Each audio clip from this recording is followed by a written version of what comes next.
Avatar ಸರಣಿಯ ಹೊಸ ಚಿತ್ರ fire and ಆಶ್.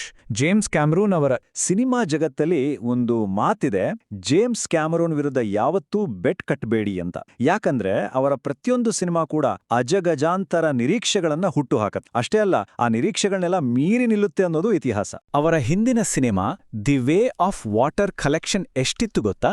$2 billion ಹೆಚ್ಚು. ಅಂದ್ರೆ ಇದೊಂದು ದೈತ್ಯ ಯಶಸ್ಸು ಅಂತಾನೆ ಹೇಳ್ಬೋದು. ಸೊ ಈಗ ಫೈರ್ ಅಂಡ್ ಆಶ್ ಮೇಲೆ ಅದೇ ಯಶಸ್ಸಿನ ಭಾರ ಇದೆ, ಅದಕ್ಕಿಂತ ದೊಡ್ಡ ಯಶಸ್ಸು ಗಳಿಸೋ ದೊಡ್ಡ ಚಾಲೆಂಜ್ ಕೂಡ ಇದೆ. ಹಾಗಾದ್ರೆ ಈ ಚಾಲೆಂಜ್ನ ಫೇಸ್ ಮಾಡೋಕೆ ಸಿನಿಮಾದ ಕಥೆ ಹೇಗಿದೆ ನೋಡಿ. ಕಥೆ ಸಲ್ಲಿ ಕುಟುಂಬದ ಸುತ್ತಾನೇ ನಡೆಯುತ್ತೆ. ತಮ್ಮ ಹಿರಿಯ ಮಗನನ್ನ ಕಳ್ಕೊಂಡ ದುಃಖದಿಂದ ಅವರು ಇನ್ನೂ ಹೊರಬಂದಿಲ್ಲ. ಇದರ ಮಧ್ಯೆ ಒಂದು ಕಡೆ ಮನುಷ್ಯರ ಆರ್ಮಿ, ಇನ್ನೊಂದು ಕಡೆ ಬೆಂಕಿಯನ್ನೇ ಪೂಜಿಸೋ ಕ್ರೂರಿ ನಾವಿ ಬುಡಕಟ್ಟು.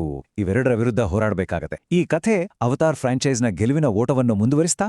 ಆದ್ರೆ ಇಲ್ಲೇ ಇದೆ ನೋಡಿ ಅಸ್ಸಲಿ ಟ್ವಿಸ್ಟ್. ಈ ಫ್ರಾಂಚೈಸ್ ಎಷ್ಟೇ ಪವರ್ಫುಲ್ ಆಗಿದ್ರೂ ಈ ಸಿನಿಮಾ ಮಾತ್ರ ಪ್ರೇಕ್ಷಕರ ತಾಳ್ಮೆಯ ಕಟ್ಟೆಯನ್ನೇ ಒಡೆದು ಹಾಕಬಹುದು ಅನ್ನೋ ಒಂದು ಗಂಭೀರ ಅಭಿಪ್ರಾಯ.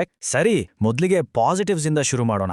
ಸಿನಿಮಾದ ಯಾವ ಅಂಶಗಳು ನಿಜಕ್ಕೂ ಕಣ್ಣಿಗೆ ಹಬ್ಬದೂಟವನ್ನೇ ಕೊಡುತ್ತೆ ಅನ್ನೋದನ್ನ ಮೊದಲು ನೋಡೋಣ. ಟೆಕ್ನಿಕಲ್ ಆಗಿ ಹೇಳೋದಾದ್ರೆ ಈ ಸಿನಿಮಾ ಒಂದು ಅದ್ಭುತವೇ ಸರಿ. ಈ 3 ಸಿನಿಮಾಗಳಲ್ಲಿ ಇದರ ವಿಜುವಲ್ಸ್ ಅಲ್ಟಿಮೇಟ್. 3D ಎಕ್ಸ್ಪೀರಿಯನ್ಸ್ ಕೂಡ ತುಂಬಾನೇ ಸೆನ್ಸೇಷನಲ್ ಆಗಿದೆ. ಮತ್ತೆ ಮ್ಯೂಸಿಕ್ ಸಿನಿಮಾದ ಡಾರ್ಕ್ ಟೋನ್ಗೆ ಪರ್ಫೆಕ್ಟ್ ಆಗಿ ಮ್ಯಾಚ್ ಆಗುತ್ತೆ. ಹಿಂದಿನ ಸಿನಿಮಾಗಳಿಗಿಂತ ದೊಡ್ಡ ಇಂಪ್ರೂವ್ಮೆಂಟ್. ಇನ್ನು ಸಿನಿಮಾದ ಅಸಲಿ ಸೀಕ್ರೆಟ್ ವೆಪನ್ ಯಾರು ಗೊತ್ತಾ?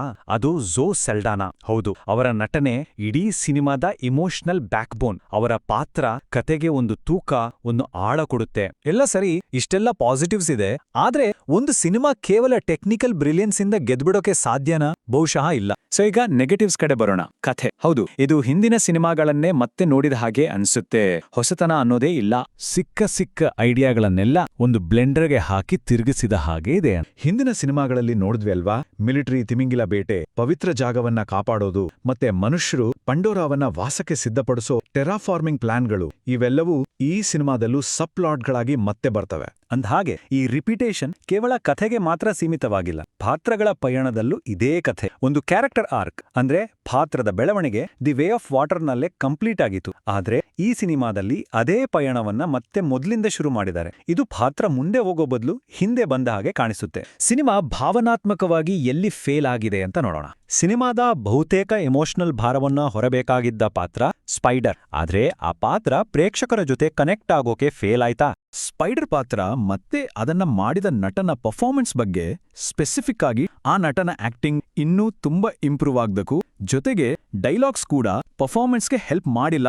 ಅಷ್ಟೇ ಅಲ್ಲ, ಒಂದು ಬಹಳ ಮುಖ್ಯವಾದ ಇಮೋಷನಲ್ ಸೀನ್ ಆ ನಟನ ತುಂಬಾ ಕೆಟ್ಟ ಅಭಿನಯದಿಂದ ಹಾಳಾಗೇ ಹೋಯ್ತು. ಸರಿ, ಇಷ್ಟೆಲ್ಲ ಪಾಸಿಟಿವ್ಸ್ ನೆಗೆಟಿವ್ಸ್ ನೋಡಿದ್ಮೇಲೆ ಫೈನಲ್ ವರ್ಡಿಕ್ಟ್ ಏನು? ಅಂತಿಮ ತೀರ್ಪು ಅಷ್ಟು ಸುಲಭವಾಗಿಲ್ಲ. ಯಾಕಂದ್ರೆ ಥಿಯೇಟರ್ನಲ್ಲಿ ಸಿನಿಮಾ ನೋಡಿದ ಪ್ರೇಕ್ಷಕರ ರಿಯಾಕ್ಷನ್ ಕೂಡ ಹೀಗೆ ಇತ್ತು. 2 ಗುಂಪು. ಅಂದ್ರೆ ಈ ಫ್ರಾಂಚೈಸ್ ಬಗ್ಗೆ ಮೊದಲೇ ಯಾರಿಗೆ ಪ್ರೀತಿ ಇತ್ತೋ ಅವರೆಲ್ಲ ಖುಷಿಯಿಂದ ಹೊರಬಂದ್ರು. ಯಾರಿಗೆ ಮೊದಲೇ ಸ್ವಲ್ಪ ಕಿರಿಕಿರಿ ಇತ್ತೋ ಅವರು ಇನ್ನಷ್ಟು ಕಿರಿಕಿರಿಯಿಂದ ಹೊರಬಂದ್ರು. ಸೊ ಇದು ಸಂಪೂರ್ಣವಾಗಿ ಅವರವರ ಭಾವನೆಗೆ ಬಿಟ್ಟಿದ್ದು. ಆದ್ರೆ ಕೊನೆಗೆ ಎಲ್ಲರೂ ಒಪ್ಕೊಳ್ಳುವ ಒಂದು ವಿಷಯ ಇದೆ. ಕಥೆಯಲ್ಲಿ ಎಷ್ಟೇ ತೊಂದರೆಗಳಿರ್ಬೋದು, ಆದ್ರೆ ಸಿನಿಮಾದ ದೃಶ್ಯ ವೈಭವ ಒಂದೇ ಸಾಕು. ಅದು ಟಿಕೆಟ್ ಬೆಲೆಗಿಂತ ಹೆಚ್ಚಿನ ಮೌಲ್ಯವನ್ನ ಕೊಡುತ್ತೆ. ಅಂದ್ರೆ ಕಥೆ ಇಷ್ಟ ಆಗ್ಲಿಲ್ಲ ಅಂದ್ರೂ ಕಣ್ಣಿಗೆ ಮಾತ್ರ ಮೋಸ ಇಲ್ಲ.